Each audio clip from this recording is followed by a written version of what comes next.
I had brought the war to men on two fronts thanks to Saruman.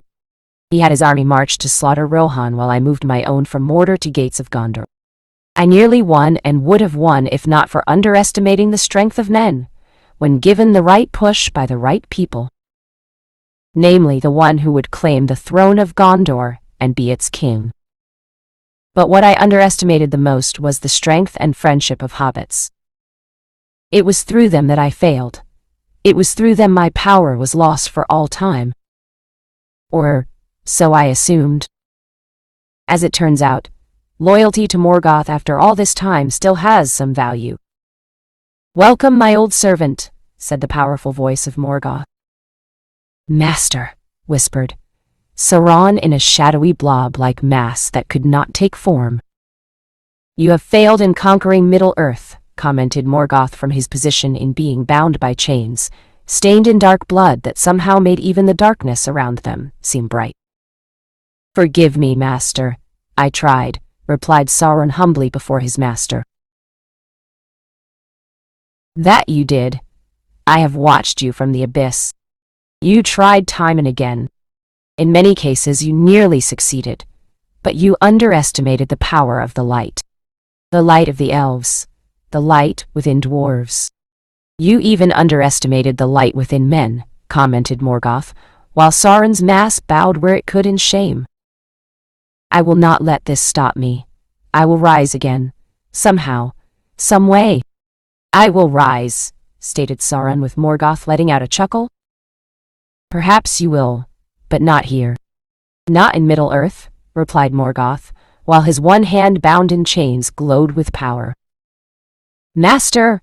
questioned Sauron in surprise. "Do you think me a blind man or a fool, my servant? I know what your soul screams for. I know what your spirit desires," replied Morgoth, before images appeared in the darkness, showing Sauron his past life. Life as Uzumaki, Naruto." "You knew?" questioned Sauron with Morgoth nodding. "I saw your past. I saw your pain. I saw your promise of revenge upon those who had betrayed you. I opened your mind to those things, Sauron. In return, you joined me in the belief that my vast wealth of knowledge and power in the magical arts would give you a means of returning to the world that believes you to be dead. You knew serving the light would never give you what you seek, my loyal servant. As such, I am more than willing to grant your wish. A reward for your many years of loyal service to me long after my supposed death," replied Morgoth with Sauron, feeling a sense of elation at this news. "I am not worthy of this generous offer, my lord," replied Sauron, while Morgoth used more of his power to rip open the portal to the elemental countries. "Now go, my servant. I release you from my service. Your will is now your own. Your ambitions are now your own. Take the knowledge and wisdom you have learned over the long ages and go forth. Go forth and seize your destiny," commanded Morgoth with Sauron nodding, and his form entered the portal before closing. With Sauron gone, Morgoth smirked behind his helmeted form. His actions in helping his loyal lieutenant was not one of generosity. Far from it. Morgoth knew his loyal lieutenant was powerful in his own right. In fact, Sauron was worthy of the title Dark Lord, and was shown for being a master in working through the shadows. Ironic, considering he was once a servant of the light at one point before Morgoth used his magic to secretly open Sauron's mind to the past. Such a skilled young man he had been back, as Uzumaki Naruto. Truly a great entity to behold for one so young. Only to be betrayed. The fools of his village. Killing him all because he wouldn't play by their ridiculous rules. How could anyone have troops with no emotions, no feeling, no sense of understanding? Drones were all well and good to have at times, but an army of them with another drone for a commander who also can't think for himself, and has to wait for the main leader to give the final order was just foolish. That world was filled with chaos. Nothing to stabilize it, Sauron or rather Uzumaki. Naruto could make such stabilization possible and rule over it as the Dark Lord that Morgoth knew he could be if given the chance. Morgoth would one day rule over Middle-earth. His former servant would one day rule over the elemental countries.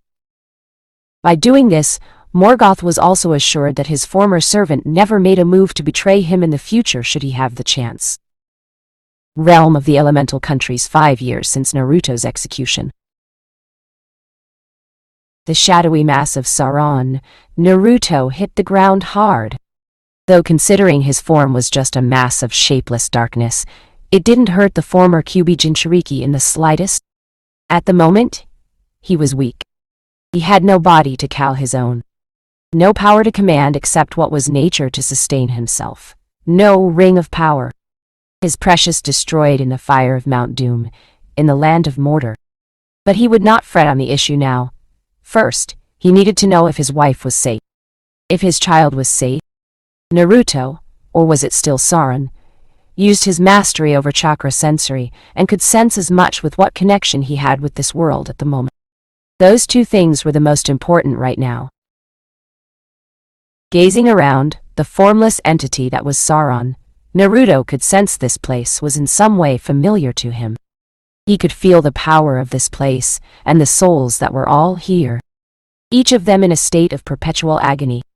Calling upon his knowledge of all things related to the spirits of the dead, Naruto felt out with his limited power, and in an instant felt the connection here was due to the souls, lingering were of the Uzumaki clan.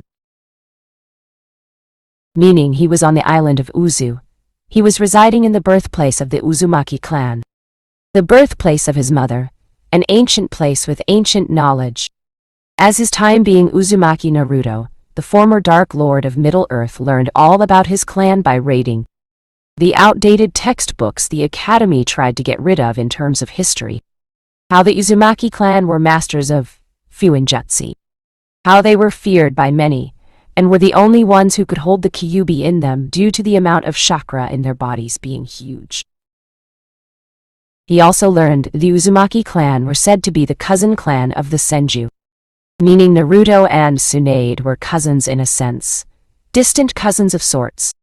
It didn't help his view of her considering the woman's own grandmother was Uzumaki Mito. If anything, it made Naruto more furious with the woman for betraying him and denouncing him all this time.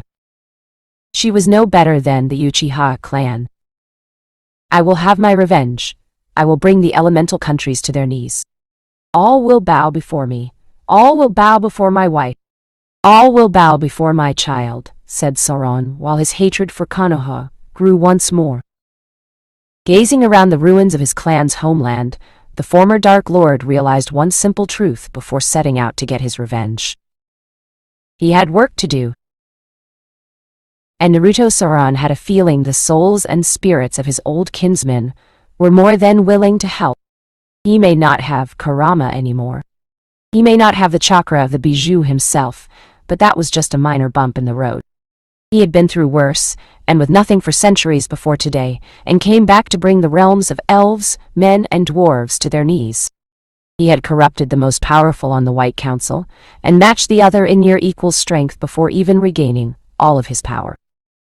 He was a survivor. His spirit endured hell. By the time Naruto Sauron got through with the elemental countries, the only symbol worth a damn among all others would be his own burning eye. Chapter 2. Growing Strength. When you hear of Konoha, the elderly would talk about what a great shinobi village it is, and how the ninja there were kind, respectful, and was the strongest of the 5 major villages. How the ninja were honorable, how they fought for the client, how they would protect you with their lives no matter the mission or the size of the enemy. How times have changes.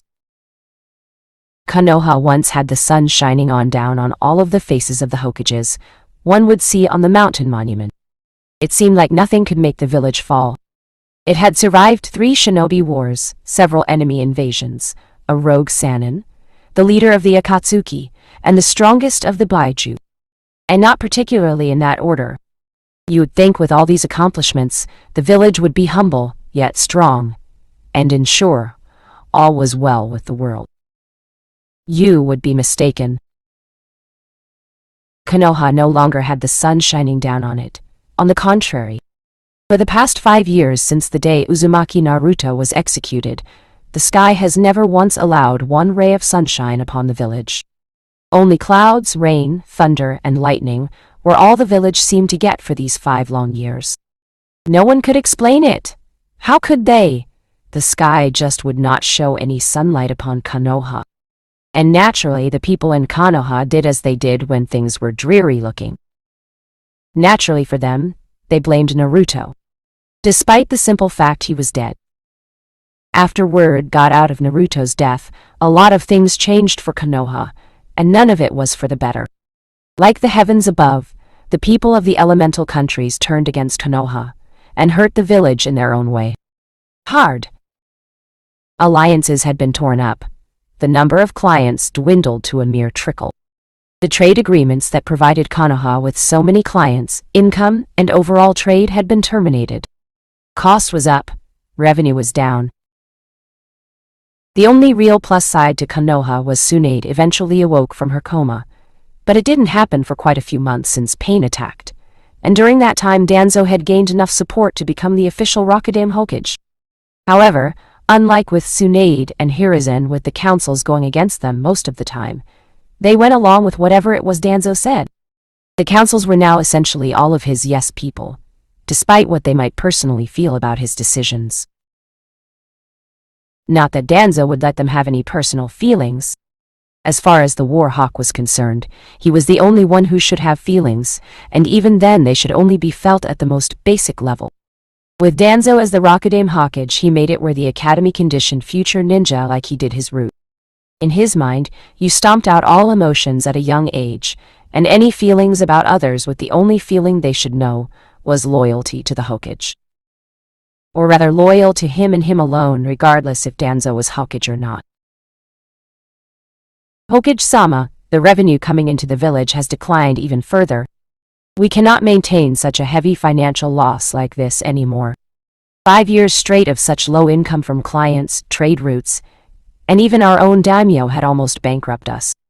We need to find some form of alternate income to increase our means of making Konoha the strongest village again, said a council member in charge of finances. As the master of coin, I would think you would be able to handle this, Yamada-san, remarked Homura while he saw the proclaimed master of coin. It has not been easy to find a means to cut out all the unnecessary things within Konoha to relocate back into the budget. Quite frankly, the village has only been strong in the past due to our various institutions we are funding now, and ironically enough, said funding of these institutions has been slowly killing us financially. We can't end such institutions because they are necessary to have no matter how much we want to cut one of them out just to transfer the liquidated funds into the other places. The only option before us here is to find some way to get additional revenue outside of the village, replied Yamada, as he saw many of the people in the room grimace, and knew the master of coin was right. Difficult to do given our trading partners have been reduced to non-existent, remarked Abiram Shibi in his usual stoic tone. Then we need to get more, replied Yamada, like it was that simple. We can't get more. Not legally. No one wants to do business with us and give our village missions. Even our own clients who still do hire us for missions are only doing business because of our past history. Those living further away from Konoha only hire us due to some form of obligation or due how we leave subtle threats to their person if they went elsewhere, remarked Hiyashi, since he knew the clients who now came to Konoha were now the desperate, the threatened by Konoha, to do business with Konoha, and the ones with past history with the village. We need to show the village's strength. Something that will get people to come to us for missions. Any ideas? Asked Tsunade with her sitting in the clan head seat, meant for the Senju even if she was the last. I say we attack someone. Another shinobi village. One not too weak, but not too strong either, offered a civilian council member with some nodding in agreement. And who would you suggest we target? Iwa, Kiri, Kumo, Suna? Questioned Shikaku while knowing these shinobi villages lost their Jinchuriki to the Akatsuki years ago. The Akatsuki were actually still around despite the loss of Peen and most of its members. If anything, Jiraiya's spy network determined only one final member among the original members was left. However, this mysterious person's face was covered with an orange swirling mask with one eye hole, and kept to the shadows so no one could identify him or her. Not only that, but Uchiha Itachi was reportedly killed, and his killer, who just also so happened to be Uchiha Sasuke, took his place. Something which had made many of the people in Konoha weep in sadness at the Uchiha. They loved joining such an organization. Many didn't know why the boy they praised and loved would go so far. Some felt it was Naruto's fault despite the Uzumaki being dead. Given the connection the Kyuubi had to the Uchiha clan, some theorized Sasuke wished to claim the fox once it reformed, and show his superiority over the world using the Baiju. Not that it would happen, as the Akatsuki would soon discover in another 4 years, when the fox did not reform like they hoped. To make matters worse, the rogue Uchiha's followers also joined the organization's cause, and had every intention of crushing their enemies, namely, Konoha. Danzo suspected that Sasuke was told the truth by Itachi of the reason behind the Uchiha massacre. If that were indeed the truth, he was not happy the elder of the two brothers chose to be so emotional. Danzo had always thought that Itachi had been quite a model ninja before and after that Uchiha was labeled a missing nin. He kept his emotions in check, did his duty, and was a loyal patriot of Konoha by choosing the village over his clan. Only to reveal one of Konoha's darker secrets to his little brother simply because the two were bound by blood. Such a taint on Itachi's record sickened Danzo. Blood ties were a crutch on ninja. Danzo never liked his family. He kept his distance from his own parents despite their love and affection for him growing up. The man didn't even shed a tear when they died. Simply standing in front of their graves for roughly 5 minutes, collected his thoughts, nodded to the gravestones, and left without a word. I don't know, replied the civilian council member. Then don't suggest things unless you have an idea that you can enforce with strong, well-crafted points, remarked Danzo in a growling tone. My apologies, Hokage-sama, replied the civilian council member. This meeting is adjourned. Until we can figure out how to increase revenue, we must be careful where we spend our resources. Yamada, go through the financial books again. Look for anything not related to anything. Ninja-related we do not need for short or long period of time. If it costs too much, I want it shut down, commanded Danzo with those on the civilian council looking nervous. All things not ninja-related. But that weakens us as civilians, Hokage-sama. That does not seem fair, protested Yamada while Danzo's one revealed eye narrowed. This is a ninja village, Yamada-san. When it comes to well-being of Konoha, the ninja here come first. We are the ones who fight for this village, who defend it, who bleed for it, die for it, fight in wars for it. When the time comes to choose which side of the table must be given more and which is given less, the ninja side will always be given more for that reason alone, said Danzo coldly, knowing the muscles of the village needed to stay strong. If the civilians had problems with that, well, they could leave after having their minds wiped and the majority of their family assets seized. A small price to pay to leave the village alive. Hokage's office sometime later. Hokage-sama, remarked Jiraiya in a serious voice while seeing the man walk in with Homura, Koharu, and Tsunade. I take it you being here means information about the Akatsuki has been brought to your attention, asked Danzo before sitting down in his chair with a sense of relish even after all this time. Actually, no. My concerns are regarding Konoha's future, and the signs of something bad heading our way. Something we thought was long since put behind us, replied Jiraiya with Danzo frowning, while Homura and Koharu standing on either side of the Warhawk. Tsunade sat down beside her fellow seinen. And what threat did your spy network find? Asked Danzo with Jiraiya looking nervous. It wasn't so much as my spy network, but rather the Elder Toad having a vision. One that surrounds the dark prophecy he foretold over 5 years ago, replied Jiraiya with Danzo frowning further. And so did the others. Not this nonsense again. If we have told you once, we have told you 1,000 times, Jiraiya. You cannot trust the visions and foretold prophecies of summons. Especially ones who clearly smokes too much opium in their leisurely time like yours does, said Homura in a scolding tone. I agree with Homura. We dealt with this problem years ago by removing the source of these prophecies. Anything the Elder Toad sees now is clearly the work of the opium in his mind fading away, added Koharu with Jiraiya running his hand through his hair. Unless there is more Jiraiya has yet to tell us, offered Tsunade, while Jiraiya nodding. There is more, said Jiraiya while Danzo narrowed his eye. Well, what is it? Asked Danzo while wondering if they could use this as a means to strengthen Konoha somehow. My spies inform me the places and businesses outside of Konoha who still work with us in providing clients and funding are cutting all ties, replied Jiraiya while Danzo felt his face go into a scowl. Ridiculous. They wouldn't dare. We have agents in place to remove such people if they decided to take this course. Not to mention all of these businesses have been working for us since the time of the Shodan hawkage, exclaimed Koharu while the others nodded.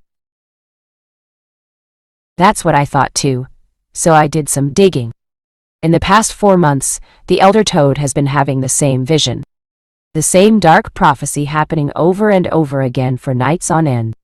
During those entire 4 months, a rumor of a shadowy force has been growing and moving through the elemental countries. One whispering secrets about the village's past dealings. Dark secrets that few should even know about. In fact, the only people alive who should know about these dark secrets are in this room, replied Jiraiya while the others looked at one another for a second, as if to see if they had been the ones to reveal such secrets. Surely you are not suggesting one of us is a traitor, asked Homura while Jiraiya just shrugged. I don't know what to believe regarding our little group here having a traitor in its ranks, since I doubt anyone here would be that stupid. What I do know is the people who were told these whispers have decided to stop doing business with us by the end of the week. And not just them. Any and all countries we are officially considered neutral with in terms of relations, who have been our secret allies, and as a line of defense during the past shinobi wars will no longer be that for us.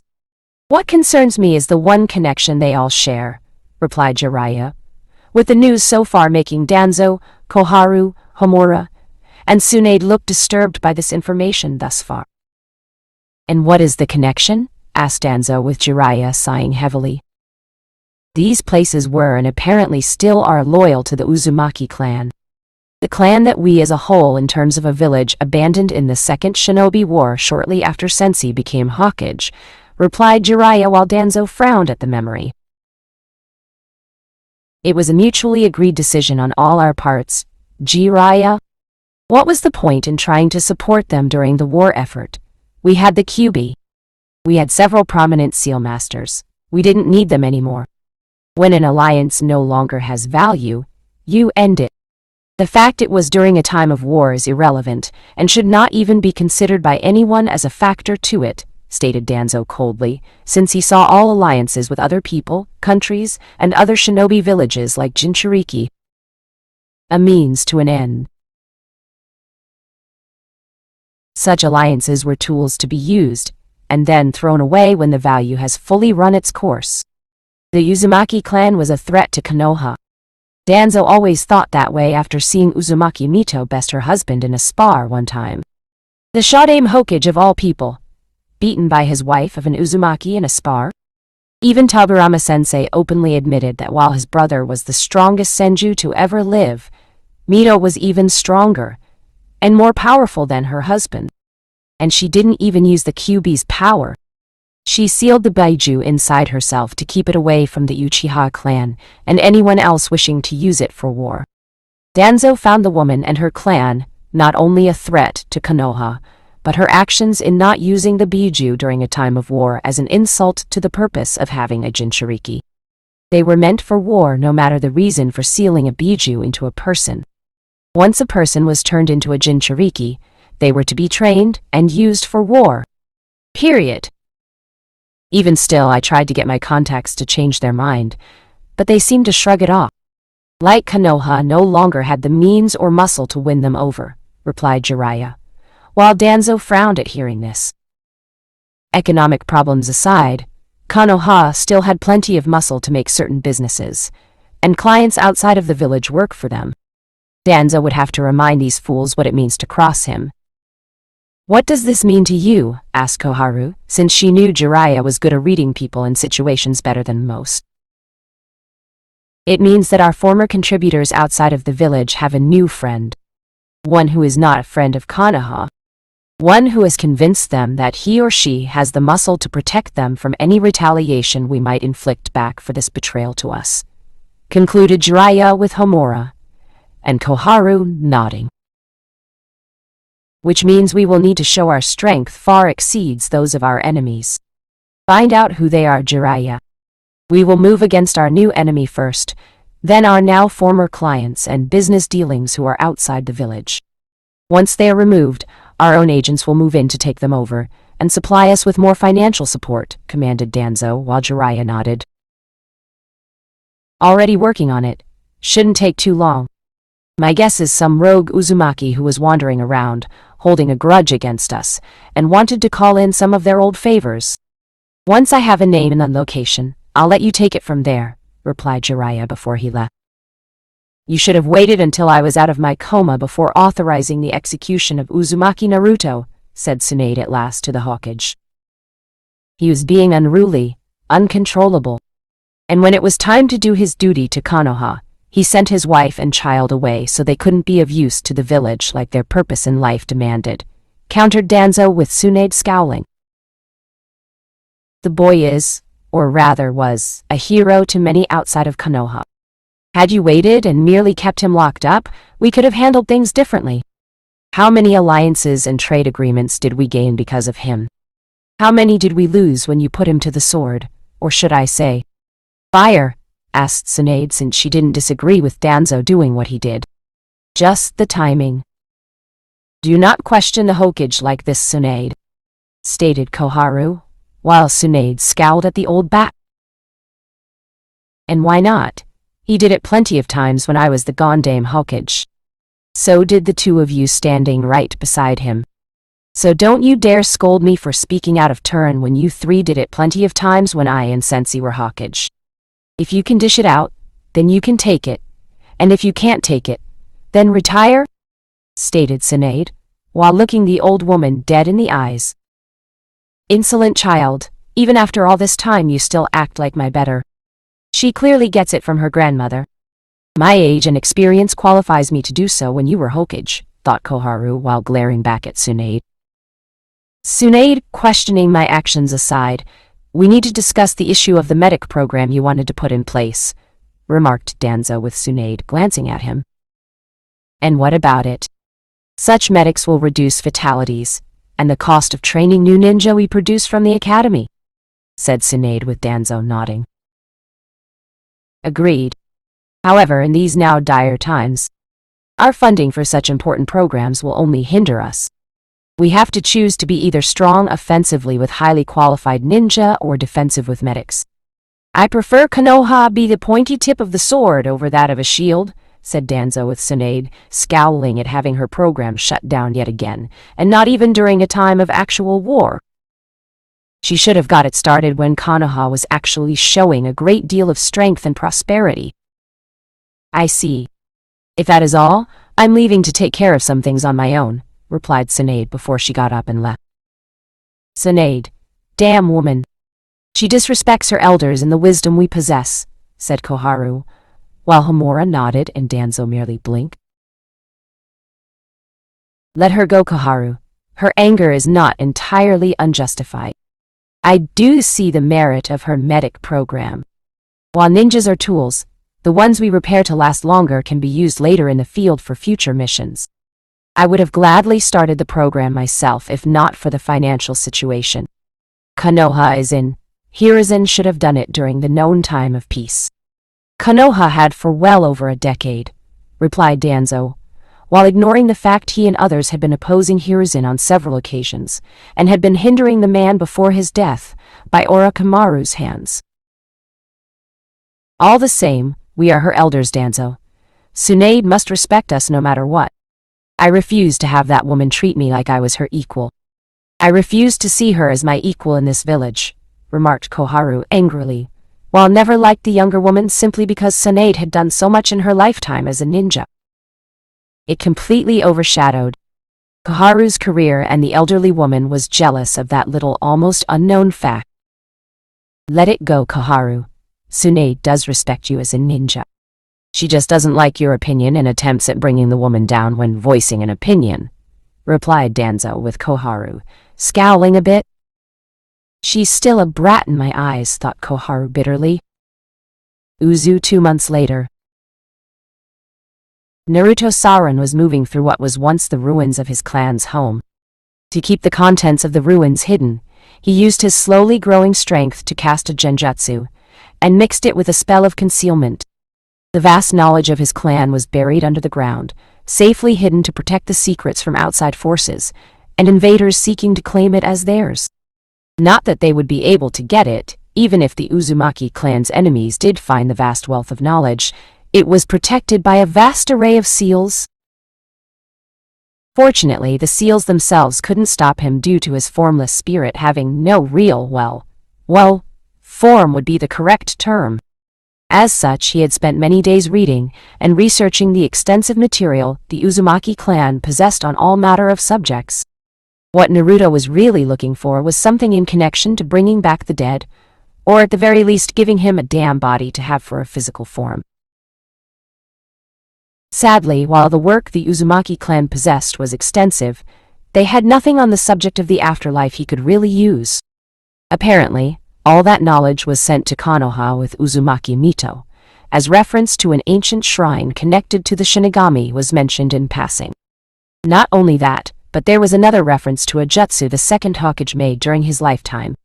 If what the former Dark Lord recalled, the Sannin Orochimaru used that jutsu to bring back the first 2 Hokages to fight the third, the Edo Tensei. But could he risk going to Konoha? He was a formless shadow. The former Dark Lord of Middle-earth doubted even a Hyuga could see him with their eyes. But could he risk it? Naruto Saran had only been like this for 6 long, almost agonizing months. Whispering into the ears of those he knew could be turned against Konoha for the lies and treachery the village brought about the world. He was targeting everyone and anyone throughout the elemental countries. Missing nen, bandits, even getting thieves you find in the slums of any civilization were drawn to his cause. Anyone that he could sense would be manipulated to his cause. Their purpose was to make the lives of those within Konoha completely miserable.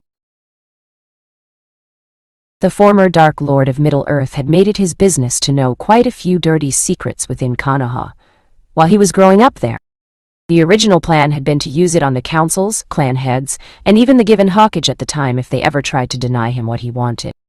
Years later, he learned quite a few more secrets thanks to the Sandaime Hokage's secret journal written since the old man's original appointment as the Sandaime Hokage, and continued writing into it when coming out of retirement following the Yondaime Hokage's death. Namely, the abandonment of the Uzumaki clan during the Second Shinobi War, when aid was needed most. With such dirt locked away in his mind ready to be used, Naruto Saran had set out in his formless body into the world he had not seen in a long, for him, time. Quickly spreading the word of the past sins Konoha had done to the unsuspecting people who once called them friends. Influencing their minds of those around him to plant the necessary symbols in places he could call on nature chakra, like he did it in Middle-earth. While his power was rising at a slow yet steady pace, the key word was slow, and was not ready for a confrontation. But the possible reward was immense, as Naruto Saran believed the Edo Tensei would be crucial to his success. So, did he dare to risk being detected? Even if just for a moment, for something that only Konoha had. His recovering strength was taking longer than expected. Without the Ring of Power, his current strength barely sustained him, and the former Jinchuriki wondered what he had to do next. But he needed that jutsu, if only to mix it with his own spells of summoning dead spirits and bring about the return of his kin, truly back to the world of the living.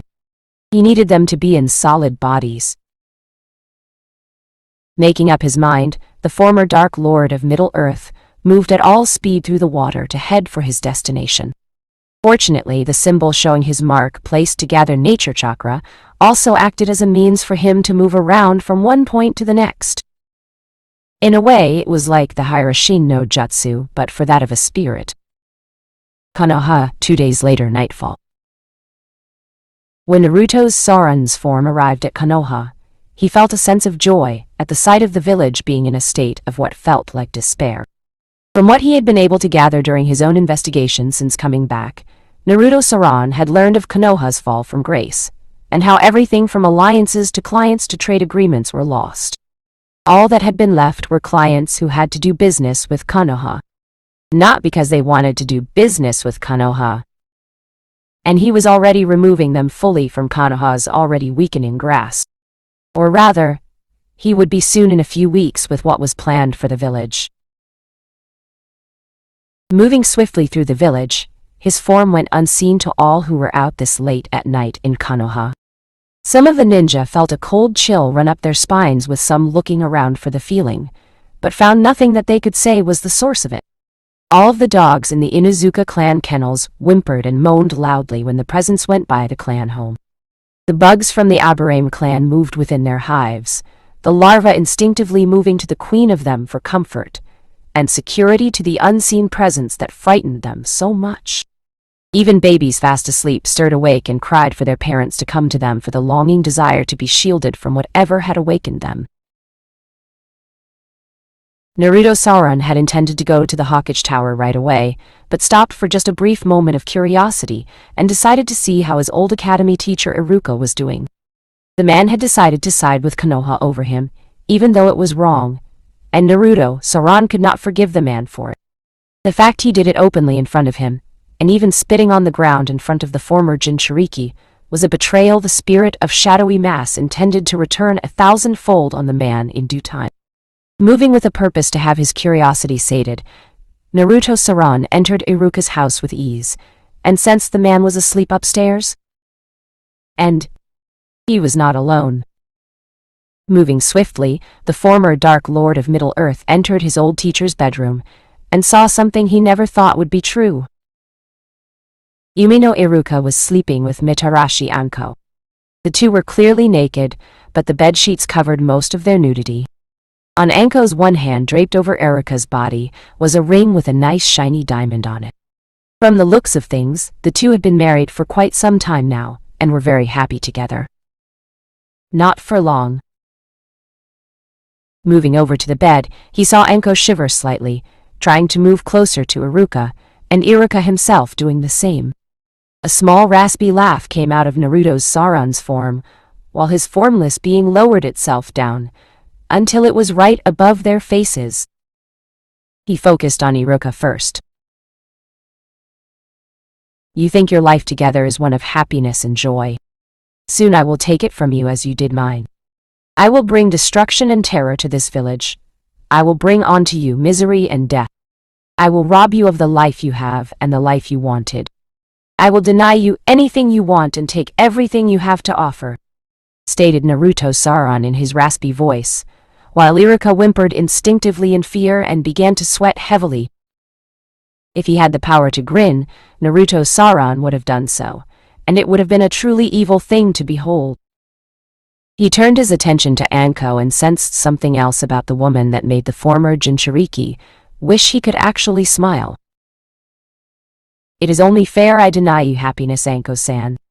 After all, why should a whore like you have a family? Why should a woman like you know love? You do not deserve to be loved by anyone. Not your parents, not Iruka, and certainly not the child currently growing in your belly. A child who will come to hate you, resent you, kill you, remarked Naruto Sauron while Anko squirmed in her bed and clearly not liking what she was hearing. The shadowy mass went in for the kill. After all, any woman such as yourself, who betrays those just like her for mere table scraps of acceptance, is just plain pathetic. Your child will see you for what you truly are in this life, Anko-san. He will see you are a deceiver, a betrayer, a liar, and above all else, A murderer. I wouldn't be surprised if you were killed one day by your own child. Such a sad, pitiful death it would be for you.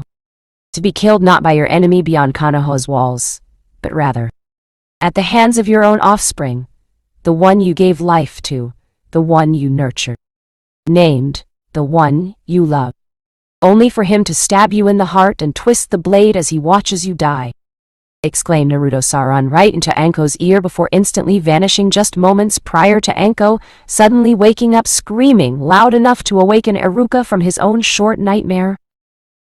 It was so dark in the room, she nor her lover saw the shadowy formless mass above them, hovering there for a second before leaving. Moving through the village to the Hawkage Tower, the spirit of the one they once executed just for being a Jinchuriki, and supposed threat to Konoha, entered the Hawkage office. The place was just as he remembered it. A desk, a couch, the Hokage's chair, the chairs for guests, and the 5 pictures of past Hokages on the wall behind the Hokage's chair. Shooting out a shadowy limb that had no true shape at the wall, Naruto-san ripped through the protective security seals surrounding safe, holding the forbidden scroll of sealing, and grabbed the large scroll before absorbing it into his being. In an instant, every single jutsu in the forbidden scroll was made known to him. The class level, the means to use them, and the reason why some of them were forbidden in the first place. And of course, the knowledge regarding the shadow clone jutsu pertaining to its large chakra requirements needed to create one, much less an army. Along with the fact the memories of said clones is sent to the original when they dispel. There was even a small notation at the bottom stating this jutsu was the primary jutsu used for Uzumaki clan members due to high chakra reserves, making it impossible for them to use the normal clone jutsu. It was also noted that any Uzumaki taking Konoha's ninja exams to know this jutsu, because it was the equivalent of the clone jutsu for them. If Naruto-san could frown, he would have done so when seeing that little piece of information enter his mind, and his being boiled with rage. They fucking knew he needed that jutsu and held it from him. All his chakra, and they preached the need for control. Chakra control this, and chakra control that. Bah, idiots all! What good was all that control when you have more chakra running through your system than all the previous Hokages put together? What made things more upsetting was the fact this was a jutsu meant to help the Uzumaki clan when Tobirama became the second Hokage. And the man noticed the Uzumaki clan members in Konoha couldn't do the clone jutsu. Hence, why Tobirama created the shadow clone jutsu, so the Uzumaki clan could make use of their vast chakra reserves. You have much to answer for, Konoha. So much to answer for. And not just Danzo or his lackeys, but the Sandaime Hokage too. Do not think for a moment that the belly of the Shinigami will keep you safe from my wrath, old man. I will take my pound of flesh out on you. One way or another, thought Naruto-san angrily before he decided to send a message to Danzo and Konoha. It was risky, but he never did shy away from risk. As Saran, he risked putting most of his strength within the ring of power. Risked revealing himself to the White Council at Dol Guldur when he wasn't even at full power. He was Uzumaki Naruto and Saran the Great all rolled up in one. Calling upon the power he had, Naruto-san unleashed it in a repulsive shockwave that destroyed the entire office, and set off plenty of alarms throughout the tower. No doubt the place would be swarming with Konoha shinobi soon and take this as an attack by some unforeseen enemy. But Naruto-san wasn't done yet. It had drained him of some of his strength, but the spiritual mass of shadow was not done with this room. Destroying the office was only part of his message to Konoha. He wanted to instill a whole new level of fear into the hearts of his enemies. Let them know that the threat they brushed off was not gone, not dead. Picking up a broken leg from a chair, he began to carve his message onto the wall with the least amount of damage. Konoha the next morning. The village had gone into lockdown since the explosion last night. All ninja Junin on up were sweeping through the forest around Konoha, searching for whoever was responsible for the attack on the Hokage Tower. Those ranked Chunin were ordered to be put in a defensive position guarding key places like the academy, armory, the village gates on all four corners, and any other locations their Hokage ordered them to guard. The Hokage himself was currently standing in the middle of what was ground zero in the aftermath of the explosion from last night. Anbu were also in the room to guard him and look for clues to who was responsible for this insult. Some of the best from the Hyuga, Aburame, and Inuzuka clan were in this room. They were looking, smelling, and sensing for anything and everything they could find that would lead them to the culprit. So far, however, they found nothing. Walking over to where his desk was, Danzo decided to look at this from another angle, and see not what was destroyed, but rather what was missing. He focused on the wall where the forbidden scroll of sealing was once located, and the iron grip on his trusty cane was tightened.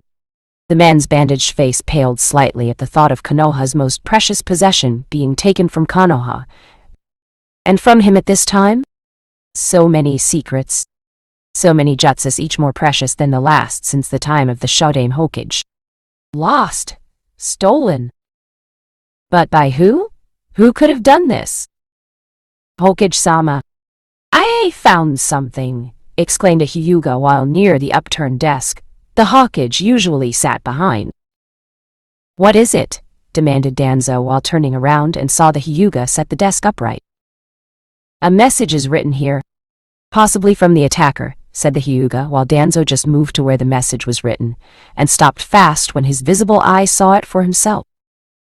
No, it couldn't be him, thought Danzo while holding his cane even tighter.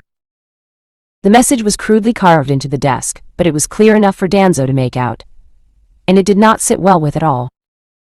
I have returned, Danzo. I told you I would keep my promise. You thought death could hold me, but you were wrong. Now we will see who is truly afraid of the darkness and death. Below the message was a large symbol. Somehow it was carved into the wood and made to look reddish-orange even though the internal part of the wood from the desk was not that color. It was the crude shape of an eye. What does it all mean, Hokage-sama? The message, the drawing of the eye. Do you know who it is? Asked the Hyuga Anbu while Danzo said nothing. You are to speak of this to no one. Understood, said Danzo firmly. But, Hokage-sama, replied the Hyuga, but was silenced by the glare on the older man's face. No one is to know about this message. Destroy the desk. You are all sworn to silence. If any of you speak of what was written here, I will have you and your family executed for treason, said Danzo before leaving the room at a quick pace. It couldn't be him. It just couldn't. His body burned. His spirit sent to hell. He was sure of it. There was no way that Brat was somehow alive and seeking his revenge. And yet, the dark prophecy Jiraiya had warned them about years ago. And then again just yesterday, the Elder Toad apparently been having it for several months. Months! He thought once the source of the prophecy was destroyed, there was need to worry about the prophecy itself. So how was it Uzumaki Naruto was still alive to fulfill it? It was in that moment, Shimura Danzo felt a very cold and human-based chill crawl up his elderly spine. His right arm holding his cane shook. Sweat started to come down his forehead. Even his Sharingan eyes seemed to twitching nervously. The man had the sudden desire to draw a kunai and strike out wildly at the unseen apparition he was sure was floating around the Hokage Tower. You won't best me, boy. I have far more experience in dealing with others. I am the true master of the shadows, thought Danzo angrily while trying to stomp down the fear his mind was currently feeling. Fear was weakness. He was beyond weakness. Uzu 1 week later. Naruto Saran floated throughout the center of the village square that had been in ruin since the Second Shinobi War, and only through his manipulations had it been somewhat repaired. There was still some way to go, but progress was progress, and such efforts in willing the repairs with his power was costly on his strength. He could only absorb so much the world's nature chakra each day into his formless presence. Hell, it took him 4 centuries alone in Dal Gundar without interference to regain a good portion of his strength back, and it was spent every day absorbing the magical energies Middle-earth possessed. We owe you everything for bringing us back, my lord. Thank you, replied an Uzumaki ninja, appearing before the shadowy mass, and bowed. Ah, yes. One of the Uzumaki clan members that were his kin, he had brought back using the Edo Tensei and his skills in sorcery. He once used to summon his ring wraiths back in Middle-earth. Another taxing moment in time for him. It had been draining to summon one back from the land of the dead. But a small squad of them damn near reduced him back to nothing. He needed to speed up his recovery. Only by doing that would Naruto Saran rise again and gain his revenge. We are slowly growing in number, growing in strength, but there is still much to do. We need to gather more power, replied Naruto Saran in his raspy voice, while the Uzunin nodded. Yes, we have already begun repairing the forges per your request. It should be ready for you within the next few days, my lord, replied the Uzunin, while not being told their new master's name. Only that the formless mass was once an Uzumaki like them, betrayed like them. Good. The metal and the fire from within Uzu Mountain will be needed. There is also the issue of the Uzumaki shrine in Konoha, replied Naruto Saran with the Uzunin nodding. The one surrounding the Shinigami. I know of it, replied the Uzunin. When we have enough of our family back, I want a special team sent to the shrine. I am in need of the power behind it. Konoha is not worthy of having such power in their village, said Naruto Soren, while the Uzunin nodded. Yes, my lord, replied the Uzunin. Have you placed the markers where I asked? Questioned Naruto Saran with the Uzunin nodding. Yes, my lord. The markers were placed in key areas around Uzu, Inami, and several other minor countries at the moment, to avoid detection from the larger countries with the 5 major shinobi villages are located, replied the Uzunin, while sensing his master was pleased. Good. Did you recover the sword of Momochi Zabuza and the mask of Haku Inami per my orders? Asked Naruto Saran, with the Uzunin shaking his head. We tried, my master, but someone got to the sword some time ago. And the mask you mentioned was destroyed.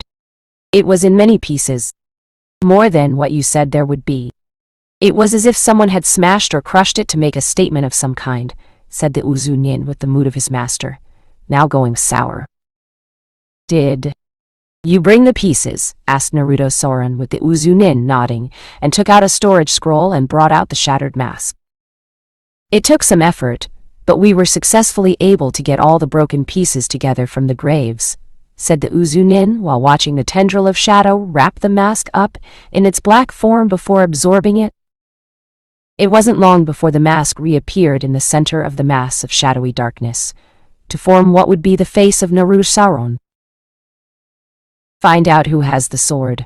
Find out who broke the mask. I want a name to the fools who would take what they do not cherish, commanded Naruto Saran to the Uzunin, who bowed further. Yes, my lord. I will do that immediately, replied the Uzunin before he left. The shadowy mass soon turned its head toward the orb, put on a pedestal of sorts with seals on the pedestal designed to hold it. Like the orbs of the cages and the all-seeing stones of Middle-earth, this one could spy on anyone at any time at any location. It took some effort on his part, but Naruto Saran could use the orb to find the 2 people in this world who meant more to him than all of the elemental countries and even the Ring of Power. His wife Hinata, and their son, a son who he didn't even know the name of and wanted to know. They looked so happy from his view in the orb. The child inherited his father's hair color and spiky hairstyle, not to mention the father's energetic attitude toward life. His eyes, though, were a light shade of blue, but was clearly in possession of the Byakugan. From the looks of things, Hinata was showing she was definitely mother material. Loving their child, raising him well, making sure he was well trained in the ninja arts at such a young age. Their child would grow up strong, provided no one from Konoha discovered the 2 in Spring Country and tried to take one or both of them against their will. He would not allow it. Hinata was his wife. Their son was heir to the throne. He would carve through the bodies of dead enemies that wished to harm them. But he needed a kami-damned body. He also needed power that comes with it. With his actual body destroyed by the fire jutsu all those years ago, using the Edo Tensei would be pointless to bring the one that was once his back to the land of the living. He would have to manifest one through sheer willpower, magic, and chakra once enough of it had been gathered. Removing the image of his wife and son from the orb, Naruto Saran shifted the images over to that of the Jiraiya of the Sannin. The man was trying to find out what was going on around the elemental countries concerning Konoha's past remaining clients suddenly leaving them. His so-called sensei and godfather. Godfather who never visited him once since his birth, and only ran into him by sheer chance. By chance! If that fucking asshole Abissu hadn't taken him to the hot springs and picked a fight with Jiraiya, the two would have never met. And what did the pervert teach him? Summoning. Just summoning, and even then it was crappy training at best. Shit! The man threw him into a ravine to access Kurama's chakra with no guarantee such a move would even work. What if it hadn't? What would Jiraiya have done then? The dark, shadowy mass believed the Sannin would most likely shrugged it off, thinking the loss of his new student was no big deal, and simply went back to peeping. He would have to remind Jiraiya of the cost of being such an asshole, and for betraying his family. But he couldn't do it just yet. One day. Soon even. With each passing day, new markers allowing him to absorb nature chakra were set up by his slowly growing number of agents throughout the elemental countries. Hidden, of course, to keep them from being found by chance like Gandalf had done when entering the Mirkwood Forest when he was traveling with the dwarves to the Lonely Mountain. His symbol there had been discovered on an elvish statue. Its purpose had been to absorb the magic properties of the forest and keep his presence from being detected by the powerful sight all elves possess. And with each passing day he drew strength. Naruto Saran would use his power to bring back more of his kin back to the land of the living. And not just them. Oh no. He did not plan to stop with just his kin being brought back to the fold. This world would know what it meant to be disciplined and ordered under his rule. Where he was once a Dark Lord of Middle-earth, this time, Naruto Saran would be the emperor of the elemental countries. And with his rule he would need not just ninja, but samurai. Lots and lots of samurai. And what better samurai were there to serve a dark ruler, such as himself, than that of Dark Samurai? Hokage's office days later, Danzo was sitting in his restored office with a renewed sense of purpose. In front of him were Jiraiya, Tsunade, Hayashi, Homura, and Koharu. Each of them were involved in the whole Naruto situation years ago, and as loath as he was to admit this to himself, he was in need of their help to handle Naruto. Each of them had a hand in the boy's suffering and eventual death, so it was only natural they share the problem of dealing with the return of the brat. You can't be serious. The Gaki is alive. How is this possible? He was burned alive. I saw it myself from a distance. Not even the Edo Tensei could bring him back if someone wanted to try, stated Jiraiya in shock since it should not have been possible. I agree. His body was destroyed. I saw the chakra from his body vanish. Are you sure this isn't some ploy by an enemy village or someone close to Naruto, seeking now as a time for revenge against us? Asked Hiyashi while Danzo narrowed his eye at him. The message on the desk was explicit. Only I was there when he said similar words to me that day. And the eye symbol made on the desk was similar to the Kyuubi's eyes he showed when my men set him on fire, said Danzo with Hiyashi not liking this one bit, and neither did the others. What concerns me is the theft of the forbidden scroll of sealing. A lot of the jutsus in that scroll are forbidden for a reason, but also some of them are specifically designed to be used by the Uzumaki clan. Sensei kept them locked away in the forbidden scroll for a reason, and didn't want Naruto to get a hold of them until he was sure the Gaki's loyalty was truly secured, said Jiraiya with Danzo frowning since he knew this too. And now, it is his possession. This is indeed grim news, added Homura, knowing the brat would see the various annotations left behind by the Hashirama and his brother in terms of how the Uzumaki clan were meant to use them.